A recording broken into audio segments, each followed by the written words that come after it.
मो ना त्रिलोचन पात्र मो महाराकोड़ बासिंदा। आज सिद्धेश्वर बाबा जन्मवार्षिक उत्सव ये आज की 50 वर्ष पहले बापा आउ गाँ लोक मिसिकी मंदिर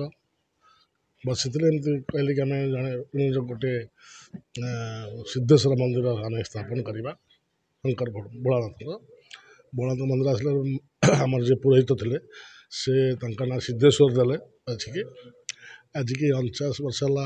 होता मु भारत रोली मंदिर प्रतिष्ठा है 2005 रु मु पूजा पाठ कर सब वर्ष पूजा हुए आसे कि मु निर्दिष्ट 2005 रु एठी वार्षिक उत्सव आसिक मनाऊे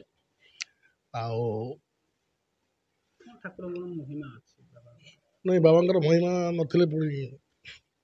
दुनिया चलुच केमती मोर अनुभूति बाबा स्थापन जब रहा प्रथम सिद्धेश्वर को यहाँ नमस्कार कर सका सका दिल्ली जाइली दयारू मु बहुत उन्नति कर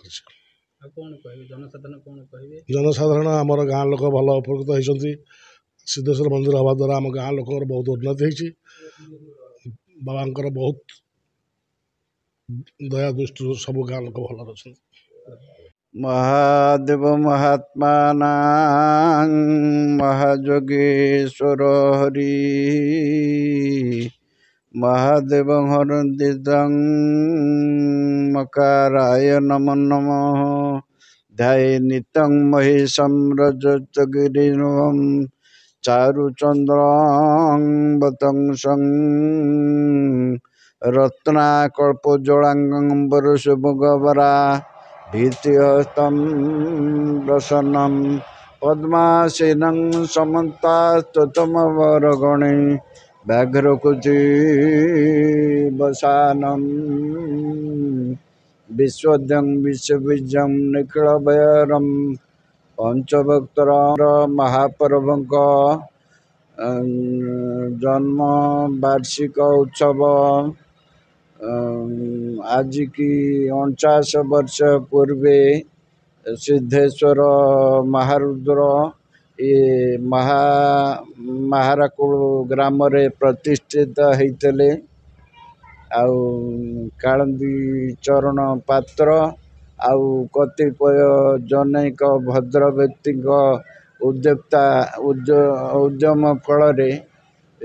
मंदिर प्रतिष्ठित होइकी सेवा पूजा करा जाउची तार सेवक पूजक अच्छी हेमंत कुमार पंडा आज तांकर जन्म वार्षिक उत्सव मोर जजमान श्री त्रिलोचन पात्र यज्ञानुष्ठान करते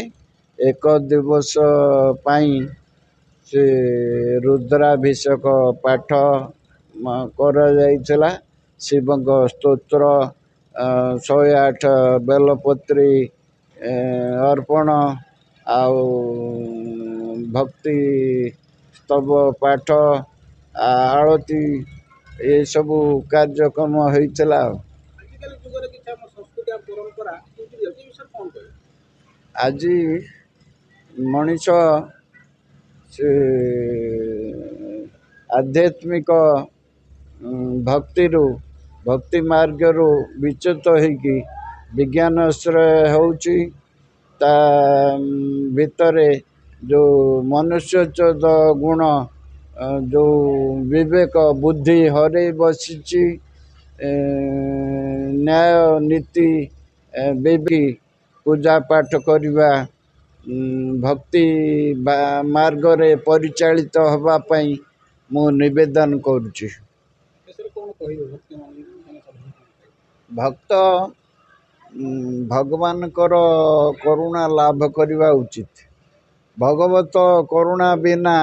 मनुष्यर जीवन गति मुक्ति नहीं। तेणु सर्वदा आमे मनुष्य माने आम धन संपत्ति कोठा बाड़ी बैंक बालांस ये सबुरे मजी रही सब स्थान रे मनीष बुद्धि विवेक फेरी पाइब निजर बुद्धि ज्ञान विवेक उदय हब एतिकी मात्र करुणा श्री सिद्धेश्वर महाप्रभु निकटरे महाराकोल ग्रामवासींकर अशेष कल्याण करंतु तांक मन विवेक बुद्धि रे सहायता करंतु तांकु सिद्धि मार्ग रे परिचालन करंतु।